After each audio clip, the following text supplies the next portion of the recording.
मैं भी इसमें ऐड करना चाहता हूँ। मैं आपको एग्जैक्ट फिगर बता दूं कि राजस्थान में करीबन 11 लाख हेक्टेयर ऐसी जमीन है जो इन्वेस्टरों के पास है। मेरी भी उसमें 6 बीघा है। तो 20 सालों से मैं कोई क्रॉपिंग नहीं कर रहा हूँ, क्योंकि डर ये है कि 5 साल क्रॉपिंग के बाद अब इसमें लिटिगेशन में जाएगा, उसे छुड़ाने के लिए थोड़ी प्रॉब्लम होगी। तो 11 लाख हेक्टेयर को एक एवरेज भी माने अपन, तो 20 लाख टन सरसों एक्स्ट्रा अपने को मिल रही बिना कोई आपको एक्स्ट्रा एफर्ट किए हुए। और देखिए, आपने सभी ने, मुझे अच्छी बात तो ये है कि सभी जीएमओ के मोस्टली अगेंस्ट में है। तो मुझे पता नहीं गवर्नमेंट ने किससे इस तरह के सजेशन लिए हैं जिन्होंने वो है आपको जीएमओ दिए। यहाँ पे इंडस्ट्री की बात होगी, हमारे भाई साहब ने इंडस्ट्रीज की बहुत से पॉइंट रख दिए। डेटा में रखना नहीं चाहता क्योंकि यहाँ पे बहुत साइंटिस्ट है, बहुत टेक्निकली एडवांस है। तो मैं एक बार एक लेमैन के हिसाब से, कॉमन मैन, एक ग्राहक का यहाँ पे प्रेजेंटेशन देना चाहूंगा। मैं ये बताना चाहूंगा सर कि जब से अर्थ हुई है और उसको अभी तक को अगर 24 घंटे में अगर अपन डिवाइड कर ले तो इंसान की उत्पत्ति 23 मिनट 59 सेकेंड 23 घंटे 59 मिनट और 59 सेकेंड पे हुई है। मतलब अपने को आए हुए मात्र 1 सेकेंड हुई है इस पृथ्वी में। और उस 1 सेकेंड को अगर अपन 24 घंटे में वापस डिवाइड करते हैं तो जीसस क्राइस्ट 23 घंटे और 46 मिनट पे आए। तो और उस पे अपन मानव जाति के ऊपर इतना बड़ा एक्सपेरिमेंट करने के लिए आज हम लोग मतलब उसके डीएनए को चेंज कर देते हैं सर। एक्चुअली में क्या है कि फॉरेन जो कंपनीज है सर, ये नाम का बहुत बढ़िया यूज लेती है। जैसे शुरू में जो ऑयल, स्पॉइल्ड ऑयल था, उसको उन्होंने रिफाइंड बोल दिया। तो बड़ा अच्छा उसको रिफाइंड, मतलब जो फाइन है उसको रिफाइंड क्या करेंगे। अब मेरा फादर का नाम सतकिशोर जी है, तो उसको और मैं फाइन कैसे कर सकता हूँ, आप समझिएगा। तो वो रिफाइंड, स्पॉइल्ड को रिफाइंड नाम दे दिया, जबकि ये जेनेटिकली मॉडिफाइड है। इसका नाम होना चाहिए था जेनेटिकली डिफेक्ट। मैं आपको खाली एक छोटा सी बात बताना चाहूंगा। जब अपन छोटे थे और जब कोई जुड़वा केले या जुड़वा लीची अगर निकल जाती थी तो घर वाले बोलते थे कि इसको आप यूज मत कीजिए, इसको आप भगवान को चढ़ा दीजिए। शायद आप में से भोजनों को इस तरह की सिचुएशन देखी होगी। तो ऐसा नहीं है कि अपन जेनेटिकली डिफेक्ट प्रोडक्ट को नहीं जानते थे उस समय। अपन को मालूम था कि जेनेटिकली डिफेक्ट प्रोडक्ट अगर अपन यूज लेंगे तो कहीं ना कहीं ये अपनी जेनेटिक्स को भी है ना नुकसान पहुंचाएगा ह्यूमन की।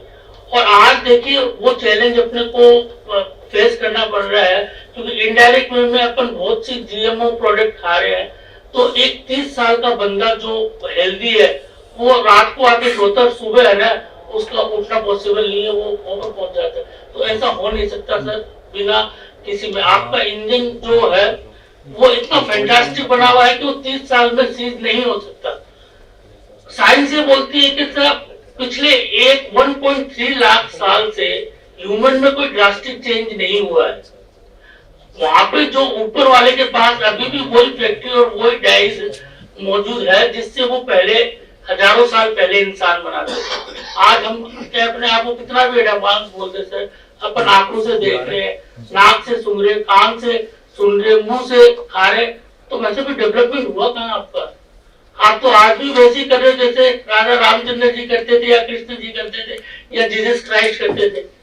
तो आपने जब इस इंजन को, जो भगवान ने ये इंजन बनाया है, इस पेट्रोल से चलने वाले इंजन को आपने कन्वर्ट किया डीजल में, तो आपके पास नई नई बीमारियां आने लग गई और उसका आपके पास कोई इलाज नहीं है। बड़ी बड़ी कंपनियां आपने को ये है ना इस तरह से मिसगाइड करने लग गई है। अब सर अपन एक बात करते हैं, जैसे ड्रॉपसी की बात चली सर। ड्रॉपसी जो कॉन्स्पिरेसी थी उसका मैं छोटा सा एक उदाहरण दे दूंगा कि सपोज किसी ने सैंपल उठाया किसी तेल का और उसमें निकला सर कोबरा का जहर। अब हेडलाइन के हिसाब से बहुत गजब की हेडलाइन है साहब कि तेल में कोबरा का जहर पाया गया। भाई साहब मैं आपको बताना चाहता हूँ, वर्ल्ड में जब से कॉस्टली चीजें होती है ना, वो नशीली और जहरीली चीज सबसे कॉस्टली होती है। मेटल सोने का सिर्फ 50 लाख रुपए केजी है और कोकीन है सर 3 करोड़ की है। और आप अगर बात करो कोबरा के जहर की तो वो 1 लीटर सर 6 करोड़ का है। और वो भी ऐसा नहीं कि आप गए हाथ में ग्लव्स पहन के मधुमक्खी के छत्ते से उसको निकाल लिया और एक बोतल भर ली। उसमें कई आदमी शहीद होते हैं, उसके बाद 1 लीटर भरा जाता है, लेकिन न्यूज के हिसाब से ये बहुत गजब की न्यूज है। तो और तो मेरा कहने का तात्पर्य तो अपने साथ मस्टर्ड के साथ तो सर हरदम एक दोहरापन चलता है। फिर बीच में गवर्नमेंट ने ब्लेंड स्टार्ट कर दिया, ब्लेंडिंग मस्टर्ड की करने लगी। मैं आपको बताता हूं सर कि ब्लेंडिंग एक ऐसा प्रोविजन है एफएसआई का जिसमें ब्लेंडेड ऑयल फेल ही नहीं हो सकता। आप मुझे फेल करके बता दो कोई भी ब्लेंडेड ऑयल। ब्लेंडेड ऑयल का प्रोविजन इस प्रकार का है कि वो सैंपल में आपने कितना भी घटिया तेल मिलाइए वो फेल नहीं हो सकता। और इसका सबसे बड़ा जो खामियाजा भुगतना पड़ा वो मस्टर्ड को भुगतना पड़ा। एक बात और मैं बताना चाहूंगा सर, जीएमओ की अपने यहाँ पे चर्चा चल रही है। जिन देशों ने जीएमओ का आविष्कार किया था और जो सबसे पहले इसका यूज करने लगे थे, वो कंट्री खुद आज जीएमओ को बंद कर दी है। वो अपने केटल फीड के लिए भी नॉन जीएमओ प्रोडक्ट को ही है ना यूज मतलब डिमांड कर रही है। अपने इंडिया में जो भी डिमांड आता है, मैं एग्री से रिलेटेड हूँ, एक्सपोर्ट भी मैं कर रहा हूँ सर, तो उसमें बेसिकली लोग ये बोलते हैं कि साहब आप ऑर्गेनिक और नॉन जीएमओ प्रोडक्ट है तब अपन बात करेंगे। डीओसी भी नॉन जीएमओ। ऑर्गेनिक को मैं आपको देसी भाषा में अगर बताऊं तो ऑर्गेनिक एक टेक्निकल लैंग्वेज है। ऑर्गेनिक मतलब देसी चीज, जो अपनी देसी चीज है ना वो ऑर्गेनिक थी, लेकिन उसको अपने नॉन ऑर्गेनिक बना दिया सर। और रही बात सर डीएनए चेंज की, अगर अपने को प्रोडक्टिविटी बढ़ानी है तो इसका मतलब ये नहीं कि अगर सपोज अपना एक आम ऊंचे पेड़ पे एक आम टंगा हुआ है तो उसको तोड़ने के लिए अपन चिंपैंजी बन जाएंगे। चिंपैंजी और ह्यूमन के डीएनए में मात्र 1% का डिफरेंस है। सिर्फ 1% में वो चिंपैंजी बन गया और अपन इंसान बन गए। तो आम तोड़ने के लिए चिंपैंजी अगर अपन बनने के लिए तैयार है तो अपन जीएमओ ला सकते हैं। तो वो उसका एक नहीं, उसके लिए सीढ़ियां लाइए सर, सीढ़ी बनाइए, आराम से चढ़िए और आम को तोड़िए। सर बहुत सी डिजीजेज है, उसमें उस पर नहीं ज्यादा टाइम लेना चाहूंगा, लेकिन सबसे जो इम्पोर्टेंट है सर अपनी जो नेचुरलिटी है ना वो खत्म हो रही है। रिप्रोडक्शन जो है इंसान का एक सबसे बड़ा कर्म है। कोई भी स्पाइसेस का कोई भी स्पीसीज का ये कर्म सबसे इम्पोर्टेंट है कि वो अपनी जनरेशन को बढ़ाए। आज की डेट में मैं आपको बता देता हूँ सर कि रिप्रोडक्शन बच्चा होना एक बहुत बड़ा चैलेंज हो गया है पिछले 20 सालों से। आप ये देखिएगा कि बहुत बड़ा चैलेंज हो गया। तो ये कहीं ना कहीं अपने जो खाना है, मैंने बताया पुरानी जो इंजीनियरिंग है इसमें अपन ने डीजल की पेट्रोल की जगह डीजल डालना स्टार्ट किया तो रिप्रोडक्शन है ना आपका इफेक्ट होने लग गया।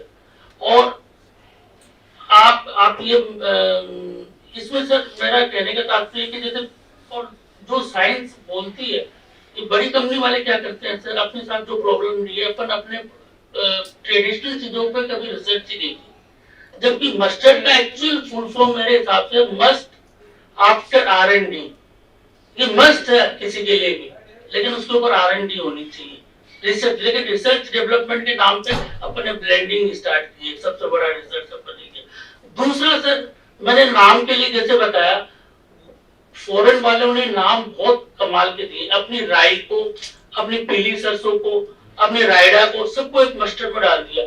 और ऊपर से कनोला को भी इंडिया में मस्टर्ड ही बोला जाता है, जब canola is not a product, it's a brand name हकीकत में देखा जाए। लेकिन विडम्बना ये है कि पॉलिसी मेकर क्या तो जानते हुए कर रहे हैं, उनको जानकारी नहीं है। अपने रिफाइंड ऑयल के लिए सर उन्होंने रिफाइंड जो मैंने बताया था कि नाम दिया, उससे आज की डेट में रिफाइंड ऑयल सबसे बड़ा कारण है हार्ट अटैक होने का इंडिया में। और आप विडम्बना ये देखिए, जैसे लेबलिंग की सर आप बात कर रहे थे, लेबलिंग में इंडियन आदमी एमआरपी और एक्सपायरी के अलावा और कुछ देखता नहीं है। और मैं मैन्युफैक्चरर हूँ सर, मैं ये गलत कभी लिखता ही नहीं। आप जो एमआरपी बोलोगे मैं वो एमआरपी लिख दूंगा, जो मैन्युफैक्चरिंग डेट बोलोगे मैं वो लिख दूंगा सर। हकीकत पापा आपको बताता हूँ, अगर मैंने एक भी बंदे का हार्ट अटैक होने से बचा लिया तो मैं समझूंगा कि मैंने अपना कर्म कर लिया।